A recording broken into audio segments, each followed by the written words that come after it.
ವರದಿ Prashanth S Nagnoori, public network TV, Karnataka.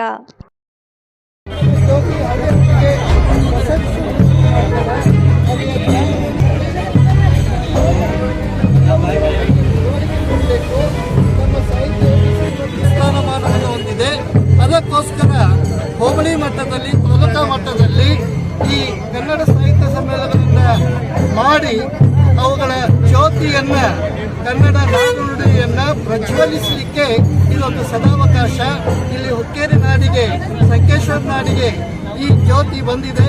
ಎಲ್ಲ ಇಲಾಖೆ ಮುಖ್ಯಸ್ಥರು, ಪತ್ರಿಕಾ ಮಾಧ್ಯಮದ ಮಿತ್ರರು ಹಾಗೂ ಎಲ್ಲ ಕನ್ನಡ ಅಭಿಮಾನಿಗಳು, ಕನ್ನಡ ಸಂರಕ್ಷಣಾ ವೇದಿಕೆಯ ಸದಸ್ಯರು, ಕನ್ನಡ ರಕ್ಷಣಾ ವೇದಿಕೆಯ ಎಲ್ಲ ಪ್ರಮುಖರು, ಎಲ್ಲ ವಕೀಲರ ಸಂಘದ ಸದಸ್ಯರು ಎಲ್ಲರೂ ಕೂಡ ಸಹಕಾರವನ್ನು ನೀಡಿದ್ದಾರೆ. ಈ ನಾಳೆ ನಡೆಯಲಿರುವ ಕನ್ನಡ ಸಾಹಿತ್ಯ ಸಮ್ಮೇಳನ ಮಂಡ್ಯದಲ್ಲಿ ನಡೆಯುತ್ತಿರುವ ಬಹು ಯಶಸ್ವಿಯಾಗಲಿ ಅಂತೇಳಿ ಹಾರೈಸ್ತಾ ಇದ್ದೀನಿ. ಅದಕ್ಕಾಗಿ ಎಲ್ಲರಿಗೂ ಧನ್ಯವಾದಗಳನ್ನು ಸಾಹಿತ್ಯ ಪರಿಷತ್ತಿನ ಪರವಾಗಿ ನಾನು ಹೇಳ್ತಾ ಇದ್ದೀನಿ. ಕನ್ನಡ ಸಾಹಿತ್ಯ ಸಮ್ಮೇಳನದ ಅಂಗವಾಗಿ ಕನ್ನಡ ಬಂದಿದೆ ತಾಲೂಕು ಆಡಳಿತ ಸ್ವಾಗತ ಮಾಡಿದೆ. ಉಳಿಸಿರಿ, ಕನ್ನಡ ಬಹಳಷ್ಟು ಅಮೂಲ್ಯವಾದ ಭಾಷೆ ಆಗಿದೆ. ನಿನ್ನೆ ತಾನೇ ಸೆಂಟ್ರಲ್ ಗೌರ್ಮೆಂಟ್ ಒಂದು ಸ್ಕೀಮನ್ನು ಮಾಡಿದೆ. ಮರಾಠಿ, ಅಸ್ಸಾಂ ಭಾಷೆ, ಪಾಳಿ ಭಾಷೆ, ಪ್ರಾಕೃತ ಭಾಷೆ ಶಾಸ್ತ್ರೀಯ ಭಾಷೆಗಳನ್ನಾಗಿ ಭಾರತ ಸರ್ಕಾರ ಅದನ್ನು ಸ್ವೀಕರಿಸಿದೆ. ನಾವು ಎಷ್ಟೋ ವರ್ಷಗಳ ಹಿಂದೆಯೇ ಕನ್ನಡವನ್ನು ಶಾಸ್ತ್ರೀಯ ಭಾಷೆಯನ್ನಾಗಿ ಸ್ವೀಕರಿಸಿದೆ. ಇದು ನಮ್ಮೆಲ್ಲ ಕನ್ನಡಿಗರಿಗೆ ಹೆಮ್ಮೆಯಾಗಿದೆ.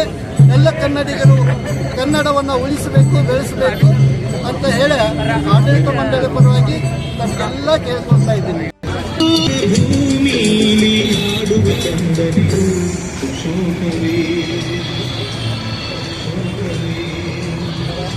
ಸರ್ ಹೇಳ್ರಲ್ಲ.